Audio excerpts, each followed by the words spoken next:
channel as well? Yeah, I'm live in your group too, but I Okay. have to connect it to your YouTube channel, but I can. All right. Okay. How are you doing, Chris? Are you having a good day? Yep, I'm breathing, which is a really good start. That's a good start to a day. Yeah. Thanks, Chris. I'm just going to mute you out. Thank you.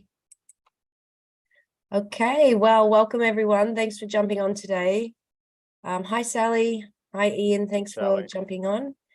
I'm just going to share my screen here in a second. We're just live streaming out to various platforms. We've got Dr. Kurt Visnick on the call today and myself, Katie. I sound a bit stuffy, and yes, I do have the you know what starts with C, and I've managed to avoid it up until now.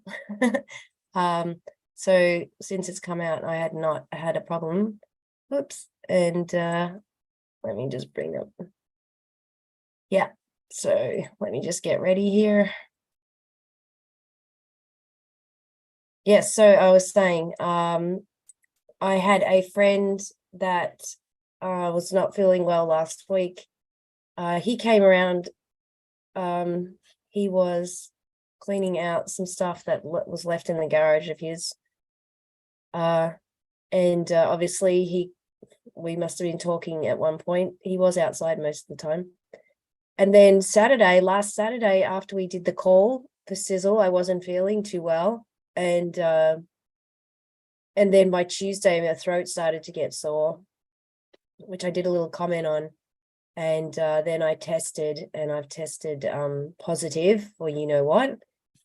And last night, well, I've spoken to my friend, and my friend is about 4 days in front of me. He's feeling fine now. Oh, not completely fine, but much better. But something weird happened last night, Dr. Kurt. I lost my sense of taste and smell. Vicks vapor rub. I stuck my nose in the jar and I could smell nothing. Wow. And it just was like the weirdest thing, because I have this like little roll-on perfume that's an essential oil with like jasmine and nice smelling oils like that, and I was rolling it on my wrist because I roll it on, I like just to smell it. And I went to smell it last night and I'm thinking, oh, and I'm like rolling, and I just kept rolling it on. I couldn't smell anything. And I went, oh well, I'd better smell the Vicks vapor rub because that's super strong, and I couldn't smell that. Then I thought, oh well, probably it's going to affect my taste now. So I went and got a mandarin from the fridge, and I had a bite of that, and I really couldn't taste that at all. I knew it was sweet, but I couldn't really taste it either. So we're talking about that today. We're talking about spike proteins in general, and viruses, how they injure the body, or what they do, and what you can do from natural ingredients. We're going to share research studies, lifestyle changes. Dr. Kurt's an expert on the topic in terms of he's very well read. Dr. Kurt we were just talking the other day, he's managed to avoid it since it started. And yeah, but you do live in the remote part of the world. It's like, you like live in like Mars or something. It's like no one's out there. It's freezing cold when you get into your winters. Yeah, so we talked, and you shared a number of ingredients that have been shown by medical studies to support the body to fight it. And just before we get into any of this, I do want to just bring up the next slide that nothing in this presentation has been evaluated by the Food and Drug Administration. We're definitely not claiming to treat, cure, prevent, or diagnose any disease or illness. And if you are unwell, you should definitely consult your healthcare provider, and if you're on medication, even before taking supplements. So just throw that disclaimer in there. Okay. Do you want to say anything before I jump into the first slide, which is really just going to talk about the ingredients that you've talked about? I've got some studies that I wanted to share after you shared with me. You bet. Well, I wouldn't say I'm an expert on it by any means at all. I just try and keep up with it and keep up with the science, what's out there. And boy, there's been a lot. I mean, even early on when it wasn't even called COVID yet, when it wasn't, when it wasn't called a pandemic, we were already identifying the different things that you could do that would help. And, Tom Senior and I talked a lot about it. And even though we had some great products that were being introduced, remember, Stemolytics was being introduced at the exact same time. We really had to spend our time talking about this, this viral thing that was happening. So yeah, we need to continue talking about it because it's still out there. Yeah, it's definitely still out there. I can just see a spelling error there, natural ingredients. Yeah, you can excuse me, given that, obviously I'm still not 100%, but yeah, it definitely is still out there and it is highly contagious. I will say that it's not my experience so far hasn't been that bad. I have felt fatigued, sore throat. I haven't had a headache, and my friend, I have lost the sense of taste and smell. I'm sure that'll come back soon, but it's it's manageable. It's more annoying than anything, because actually, well, and that's the whole thing, Katie, is that Yeah. if you're young and you're healthy, really you don't have anything really to worry about. If you've got a healthy immune system, if you're not with a weakened gut lining, we'll talk a little bit about that tonight because it's turned out that that's really important too. So yeah. So, I mean, the hardest thing for me is, like, I wanted to exercise this week. I've been eyeing off my chin up bar, and I'm like, should I do some chin ups? And my friend's like, don't do it. Like, your body's busy fighting a virus. The last thing you want to do is be getting your body to be repairing muscle after exercise. I mean, light exercise, sure, a little bit of walking, but like doing weightlifting. Hang on, you could just mute yourself out there. Let me just see. Sorry, I'm just muting people out who are coming in. I've got to get that different version, the one that you've got, so that we're on a panel. We don't have that. That's okay. Anyway, ingredients. Kurt, this is really interesting. Hang on. Let me just see. I've got somebody else there. Yeah. Yeah, so after we spoke, Kurt, I went and looked, and there's some new studies that have come out on the great ingredient Fucoidan. I'm going to bring these up. Let me click on the first one here.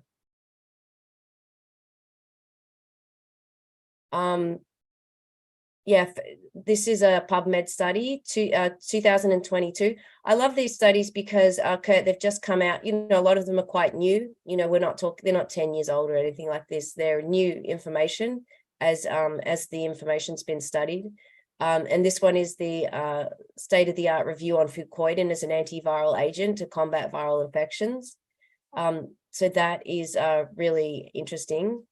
And, without going through everything, just hang on, sorry. If Ian, I've just made you co-host. If anyone comes in and they're unmuted, could you please mute them out? That'd be wonderful. Much appreciated. Thank you.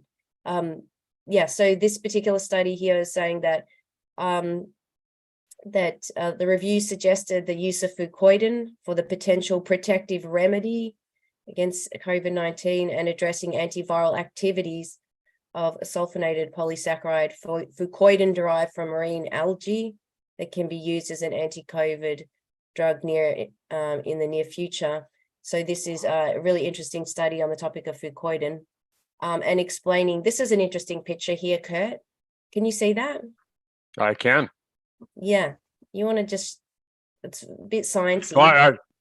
Yeah, I'm just looking at it for the first time. I haven't seen it before, but yeah, bottom line is it looks like what's happening is that if you look up at the upper right, you can see the little red, what they're portraying as the virus with the spike proteins. It attaches to, you can see it looks like that little spike there. It attaches to the cell membrane, and then what the ACE receptor, and then what happens is that the virus pushes its own RNA into the cell, and then as you, if you follow it, counterclockwise, it goes from that pink circle where it says penetrating, then it says uncoating, so the virus uncoats, and then it replicates, and it transcribes, which basically means that it unravels, and then it finds a part of your cell, part of your DNA,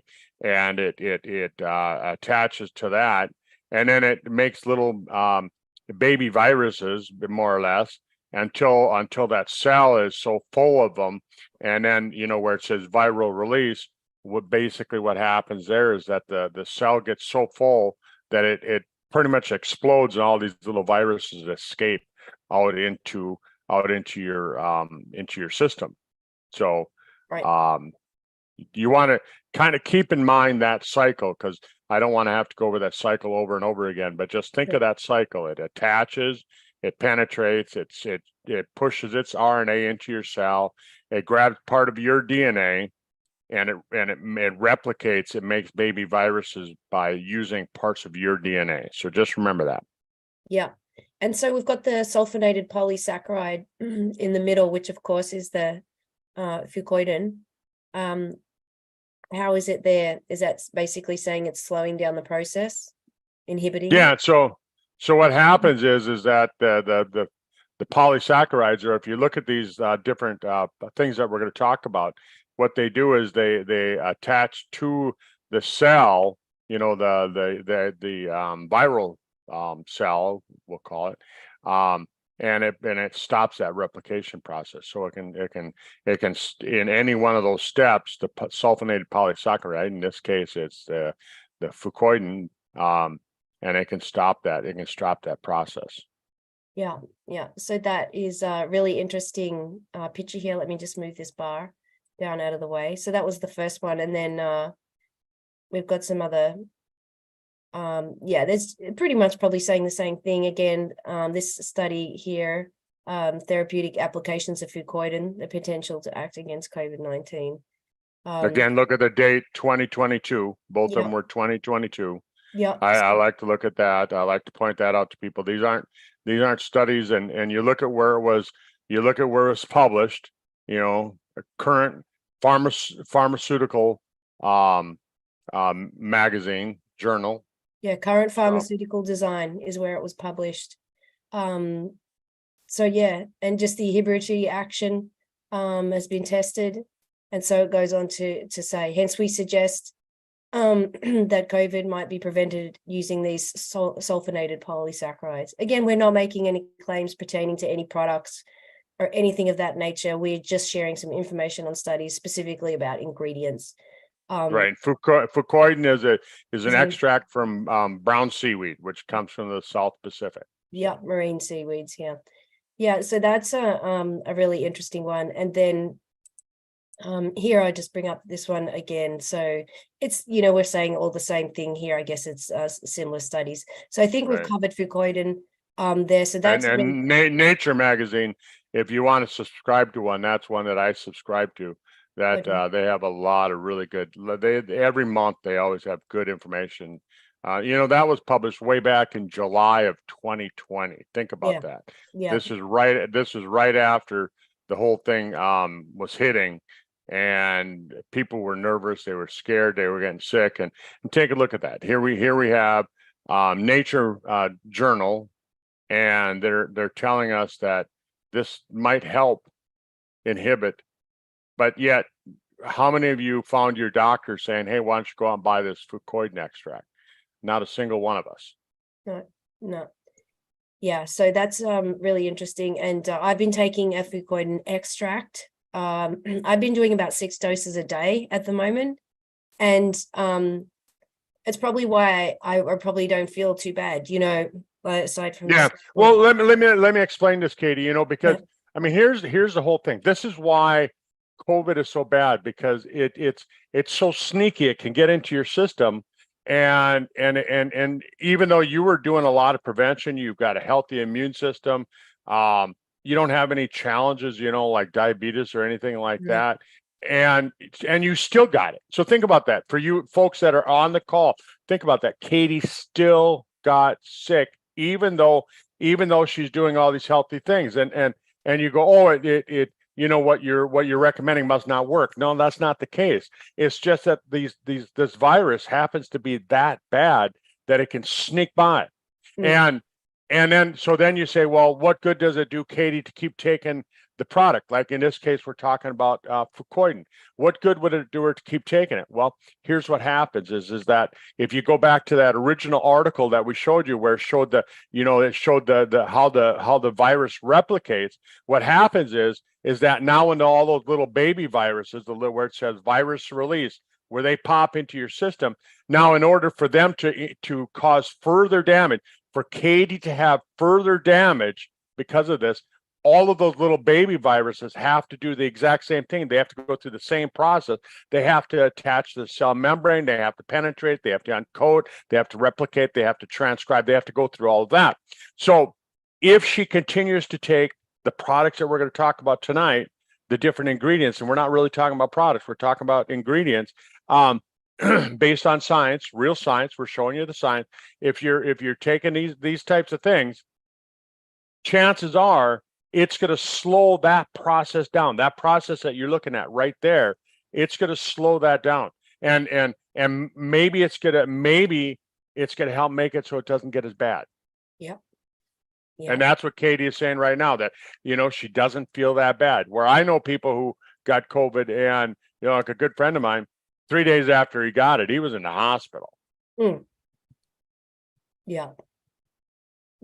So, yeah, and I mean that's the name of the game, is to mitigate that damage. And basically, you don't want to do any damage to the cells or minimize this damage to the cells, and so that is the purpose of that. So yeah, this Prevent permanent damage. Yeah. And Glycertin, here we're going to talk about this next ingredient. Katie, I've been recommending Glycertin since February of 2020, before it was even called a pandemic, before it was even called COVID. I started recommending Glycertin because they studies started coming out on Glycertin way early. This study is from September of 2022, but there were studies that go back way back till February, March of 2020, and they said that Glycertin was the number one. They took hundreds of different natural compounds, and they studied them, and they wanted to find out which one had the best effect on actually working against this virus. And they found that of the hundreds of different natural things that they tested, there was about 40 of them that actually did something. And of the 40, there was like 20 that were actually pretty good. And of the ones that were actually pretty good, Glycertin just on top. It was on top of the list every single time. So Glycertin is considered one of the best as far as this type of a type of a virus, this mRNA type of virus. Yeah. And then this was interesting, Kurt. It was recommending curcumin with Glycertin, the two together. So, but this all comes back to is like, as we go through all these ingredients, right, is that the sum of the parts is greater than the individual elements. Yep. Yeah, and Glycertin, one of the things that it does is that it helps to slow down that viral replication. Again, everything is to stop that viral replication, because the virus, it's so strong. I know I've gotten exposed to it, but why haven't I gotten sick? Because my immune system is so strong that it's fought it off. I mean, because it's been around long enough. I mean, Katie makes it sound like I live out in the middle of nowhere. I'm here in Fargo, North Dakota. We've got about 300,000 people in town here. I don't talk to most of them, but but you think about it. Here's an ingredient that's been studied by the pharmaceutical companies. Look at this one, Frontiers in Pharmacologics, January 13th of 2023. That's this journal. That's this medical journal, Frontiers in Pharmacology, and they're saying Glycertin, a natural polyphenol, has demonstrated broad spectrum antiviral, anti-inflammatory, and antioxidant properties. It's been proposed as an adjuvant for early stage coronavirus disease 2019 infection. I mean, folks, I mean, what more do I need to say? And Katie, what's so amazing is that when you take a look at the product that Tom was introducing back in February of 2020, it was called Stemolytics. And what was one of the main ingredients? Glycertin. Mm. Because glycertin also gets rid of the damaged stem cells, the senescent stem cells. And it turns out, as we look at some of these more of these studies, and I'm not going to get into all this stuff, but I just find it so interesting that that your immune system is one of the it's some of the cells that are damaged so much by the senescence. Yeah, senescence. Yeah, amazing. So that is that ingredient, glycertin, and then fulvic acid. This particular one is from ResearchGate. Now, I must say there's a lot of negative articles about the fulvic acid pertaining to this subject matter, but this particular one is from ResearchGate. I guess that depends on the quality. We're talking about ingredients here, but there's just because it's called and it's got a name and it's an ingredient, they're not all the same. It depends who produces it, where it's manufactured, where it came from, its quality, How clean it is. contaminated. Is it? Yeah, there's a whole bunch of factors that have to. So how the fulvic acid reacts to it, and if you remember way back in 2020 when Tom Senior started talking about this, Tom basically said, if you go back to that original model that you showed us, just don't actually go back to it, but just think about it. It looks like a tennis ball all covered in spikes. And what happens is that those spikes attach to your cell, and just like that model showed, it injects its stuff into your cell. Well, what fulvic acid does is fulvic acid attaches to those spikes and puts like a little tiny covering over the top of the spike. So now the spike can't attach to your cell. Yeah. That's how fulvic acid reacts with those types of viruses, with those viruses that have the spike protein. Because not all viruses look the same, but there's a lot of them, like the flu virus, the common cold virus. They have these spike proteins, and that's how fulvic acid reacts to it. Is it attaches to it and it prevents it from getting in. Well, now let's talk about what happened with Katie. Katie already has the virus. She already got it inside of her. So obviously, once it's inside the cell, the fulvic acid can't attach to it inside the cell, but the fulvic acid is sitting on the outside, like a gladiator, sitting there with his sword, waiting.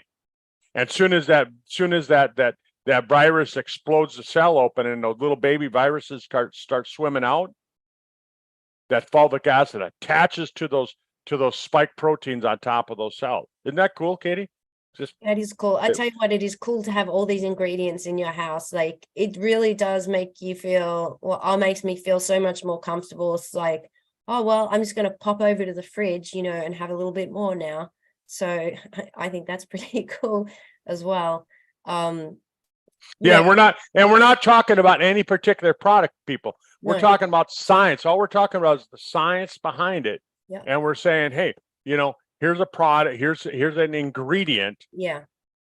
That's been shown to make a difference. And I've been talking about this. You go back onto my YouTube channel, you'll find that I've been talking about this stuff since way back in 2020, even before 2020, even before this thing hit, because we've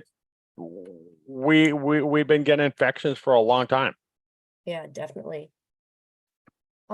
This is a really important one. Vitamin D, Kurt. So Yeah. The results, basically conclusions, the findings of this study showed that vitamin D supplementation is effective in reducing COVID-19 severity. Hence, vitamin D should be recommended as an adjunct therapy for COVID. However, more robust and larger trials are required to substantiate it further. So this is an article from PubMed. This was published in October 2022. So just last year, and they knew early on. They started telling us early on, vitamin D, just a heavy dose of the vitamin D. And Katie, what does it actually do? I mean, what does the vitamin D do? You don't see anything in there saying it's an antiviral or anything like that. But what it does is, I was just reading a study the other day. I sent you a recording of it, and that study said that what we need is a strong immune system. Well, 70 to 80% of your immunity is in your gut lining. And if you look at vitamin D is so essential in protecting the colon, the large intestine, and that's where your immune system is. So they're really starting to conclude that that's where it helps out so much. Yeah, and I will say that if you're on this call or you're listening to the recording and you've never tested your vitamin D levels, or your doctor has never tested them, ask them to test them. Like, you definitely need your D levels tested.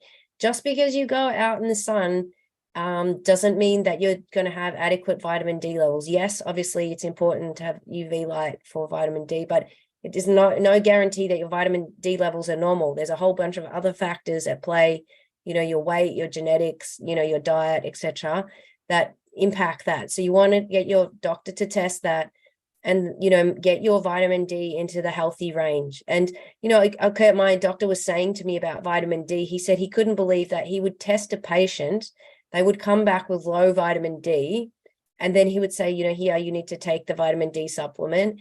And then a year later, they would come back to him and they would get tested again, and the vitamin D was still low. And he goes, well, have you been taking it? And they go, no, I thought it would just like improve by itself, like it would just get better. And he's like, if they were low before, but from your diet, your lifestyle, and what you're doing, this is a thing that you need like ongoing. You can't not take it. That's what he said. So, vitamin D is really, really important part of the immune system. So I just wanted to stress that, to work with your doctor on that. And then the last one here, we've got, there's probably quite a number of other ingredients here, but the last one, we're just on the half hour here, but this particular article is from Penn Medicine, Lancaster General. This was an interesting one. This was on vitamin C and melatonin, Kurt. I thought this was interesting. They found that 10 milligrams of melatonin with the C as well, 1,000. Well, actually, it says that while patients saw no change with 1,000 milligrams, 1,000 milligrams of C is not really that much. But this study went on to say that 10 milligrams of melatonin at bedtime, those that did take that did seem to recover faster. So that's quite interesting, isn't it? You bet.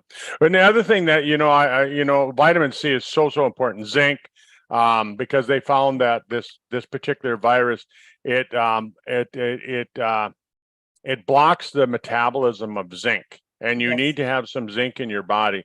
So make sure and take some zinc along with your vitamin C. And I would say bump that vitamin C level up to about 3,000 milligrams, not just 1,000. That's my particular thought. Yes. Yeah. Sorry. Zinc I've left off, but zinc is a critical one. And that works hand in hand with the fulvic acid. I know Ian has explained the importance of how those two ingredients work together, and helps get the zinc into the cell, the fulvic acid does. So that is really important. And then this one is the last one. Oops, let me just go back here. It's not going to let me. Hang on a second. Yeah, resveratrol. It's another one. Remember when I said that they studied hundreds of ingredients and they found that there was like 18 of them that were really, really important. And resveratrol was right up there on top of the list. Another one that you don't have listed is Fisetin. You should have Fisetin in there too. Over in the UK now, they've really come out with a lot of good studies on Fisetin that shows that it helps out with this particular it helps to prevent some of the long-term effects. We'll just leave it like that. Yeah. So this one is on resveratrol. Basically, resveratrol is considered anti-inflammatory and antiviral agent. So yeah, another really important ingredient to be taking. So there's so much to cover. We've covered sort of the main bits. Kurt's filled in some gaps there that I've kind of left out. So we'll leave it there. Now, I do want to say though, if you are unwell and you have have the symptoms and that, you should check with your doctor, because you know, if you're, it doesn't matter what health condition it is, right? Kurt, if your condition starts to rapidly deteriorate, you need urgent medical attention. You just must. So, you know, I think it's always cautious to, you know, say when we're sharing this kind of information, don't think, oh, well, I can just take natural stuff and I'll be okay. You know, Right on. not there, you cannot replace modern medicine, science, you know, what can be given to you, you know, in a hospital and stuff. This sort of stuff is complementary. This sort of stuff for me supports what modern medicine offers. It's not a replacement for. That's my feeling on that. And Katie, legally, we have to tell people, if you're sick, if Yeah. you're listening to this right now and you're feeling sick, Yeah. you feel like you have any kind of disease, contact your healthcare provider, because we're not your doctor. And No. we can't prescribe. We No. can't tell you cures, it heals. All we're doing is we're reporting the science that's there. We're not trying to sell you on a product. We're just trying to tell you, here's the science on it. Yeah. Do the research yourself, you know, speak to your healthcare provider. Maybe if anyone's shared this with you, you can have a chat to them about it. But yeah, we're not trying to replace any information from your healthcare provider, your doctor, you know, follow their advice. So that's it for today. I'm sure I'll be feeling better in a couple more days, 100%, and bounce through. So thanks for watching. I hope you've enjoyed the information today. Yeah, and that's all we've got to share. All right. Bye, everyone. Thanks, everyone.